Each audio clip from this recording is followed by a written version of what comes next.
My name is David Alexander Cantu, and I'm the president and founder of usbusinessenglish.com. Today we are going to have a fantastic introductory lesson. We will discuss using English at work.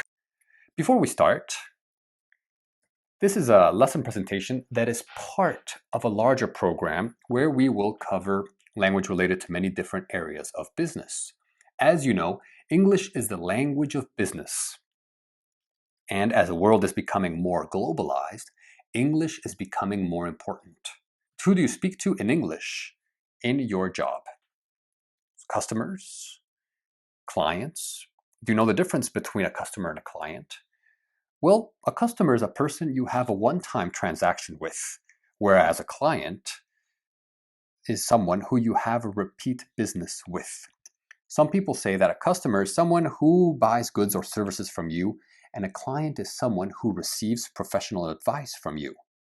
Generally speaking, with a customer, there isn't a need for confidentiality or a high level of trust, while with a client, those things are integral, are very important to the relationship.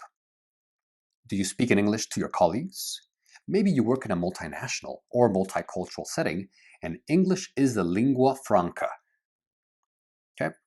As previously mentioned, English is the language of the world, it's the language of business, the language of the internet.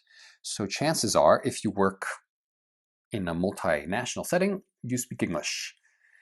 But maybe you also speak to suppliers. These are the people or organizations who provide needed goods or services to your company. For me, in my job, I speak in English to students via Zoom calls. So if you enroll in the US Business English Training Program, we will speak in English. You will speak to me and I will speak to you, but you will do most of the speaking. Do you use English mainly face-to-face, as in a meeting or a consultation? Maybe for emailing and written communication? Maybe you use English to make phone calls, or possibly you attend or host Zoom, Skype, or Microsoft Team calls. For example, I use English mainly online in written communication, which includes emails, social media, and messenger services. But I also conduct online interactive and communicative lessons with business people from all over the world. How often do you attend meetings in English in your job? Do you attend meetings in English every day? Once or twice a week? Rarely or never? Make sure you're careful with the placement of the adverb of frequency. Those are, among others, of course, the adverbs of frequency are always, never, sometimes, rarely, occasionally, etc. And these adverbs of frequency are placed before the verb. Okay, so here we have attend, and the adverb of frequency is before. Okay. What's your role in meetings? Do you mainly speak in meetings? Maybe your role is controlling the meeting. Maybe for other people, it's just listening and taking notes. In meetings, my role is mainly speaking. My role is to control the meeting. In meetings, I typically listen and take notes. My role consists in hosting the meeting and guiding the topic of discussion. So basically, you have a lot of expressions here. Just choose an expression that feels natural to you and memorize it and then master it. I don't recommend memorizing too many expressions because then you'll get confused and you'll make mistakes. So pick one, okay, one of these two right here, and see what feels best for you. How often do you give presentations? Once a week? Occasionally? Once or twice per month? Or never? Again, here, we need to be careful with the adverb of frequency. Okay, so I give presentations once a week, or I never give presentations. How often do you welcome visitors to your company? Again, once or twice a week, occasionally once or twice a month, or never. I never welcome visitors to my company but I welcome new students to my Zoom lessons all the time or every day. How often do you use your English at work? Do you use English every day, occasionally, once or twice a month, or never? Since I'm a professional English teacher, I use English every day. I never use English at work. I use English at work once or twice a month. Okay, these are all examples. How do you feel about your English? Do you feel relaxed and confident? Do you think that you read too slowly? Maybe you get nervous when you speak. Anything else? If you don't feel 100% about your English, I have good news for you. I have a program that fixes this problem. You will begin to see results in just a few days, and you will gradually feel more comfortable as you move forward. Of course, there's no magical pill to speaking English confidently, but there are methods that work, and that speeds up the process. And I believe that I do have this method that will help you advance. If you're not too confident about your English, these are a few nice expressions that you can use when you are speaking to someone in English.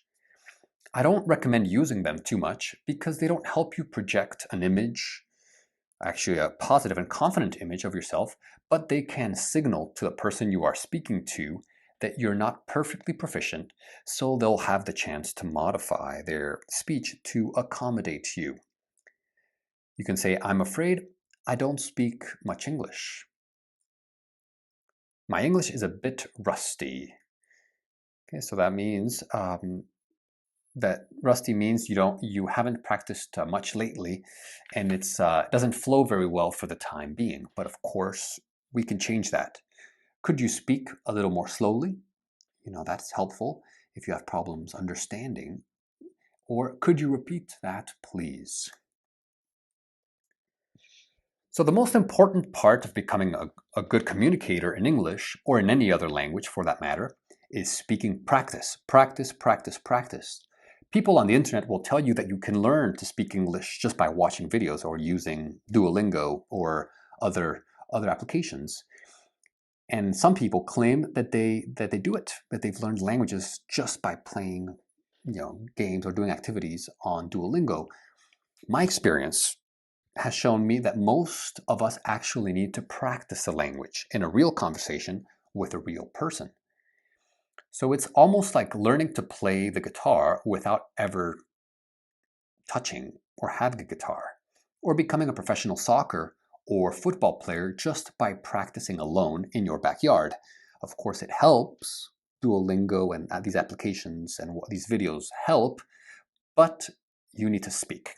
So this is why in my US Business English training program, I have lessons where my students do speaking exercises in pairs, okay, or in small groups, but most of the time it's pairs so that you can speak as much as possible, and I correct pronunciation and mistakes.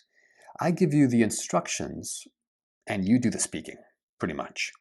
So you will change partners often, and you'll get a chance to put the language into practice.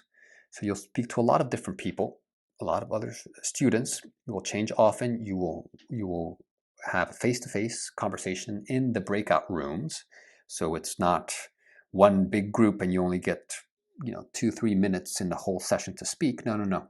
These are quick exercises where you will ask questions and answer questions with someone in the group, face to face. So this is the fastest and easiest way to succeed. Trust me. So this is the first type of exercise. So this one, basically I give you the questions to you and your partner, and I'll give you 3 to 5 minutes to ask and answer them. I'll make corrections, I'll jump from group to group, I'll make corrections, but you will do 95% of the talking. So here I give you the questions and you just read them and take turns. One question, one student, one question, the other students. Sometimes I'll ask you to report, on your partner to the whole group. So you will tell the whole group, my partner speaks in English or speaks English at work. He speaks to his boss in English, for example, etc., etc. And then you will continue with this with the questions. Now, the next type of exercise is the speaking practice too. So with this one is, you get a new partner and you discuss the topics, but with a little bit more freedom. So here I don't give you the exact question, but I give you an idea of what you can discuss. So it's like, oh, talk about speaking English at work, talk about your role in meetings, talk about giving presentations. And there you will ask the questions to your partner, and there's a lot more freedom in this one. It's, yes, okay, and these are just ideas for you to talk about. Another idea here, another is a role play. This is very, very good. This is an excellent exercise or type of exercise here, where in every lesson, every Zoom call, I will give you a situation. Okay, so you will be pretending to be someone in a professional setting, and you'll act out your role with your partner. Okay, so here the trick is to imagine you are the character and ask and answer the questions if you were really in that position. Okay, so here, for example, you are, one of you is an interviewer for a multinational company, and you're asking the candidate if he or she has good English skills. So here you will ask questions, okay? The other partner is answering the question. So you are interviewing for a job, okay? And your partner is going to ask you questions. And so here, typically a good one here, I can give you questions to ask, or you can prepare your own questions. So I'll give you maybe 1 minute to find questions in the lesson that you want to ask, and then you'll have 3-minute interviews. So partner 1 will ask partner 2 the questions, and then after 3 minutes, you will change roles. And student A will be student B, and student B will be student A. Let's work together. If you'd like to improve your English, the quickest, easiest, and cheapest way, give me a call, send me a message, and we can talk about your situation. I'll work with you, and I'll get you the results you've always wanted. So the trick here is just don't wait, just go to the calendar below or send me a message, book your free session right now just to talk to me face to face, and we will see if it's right for you.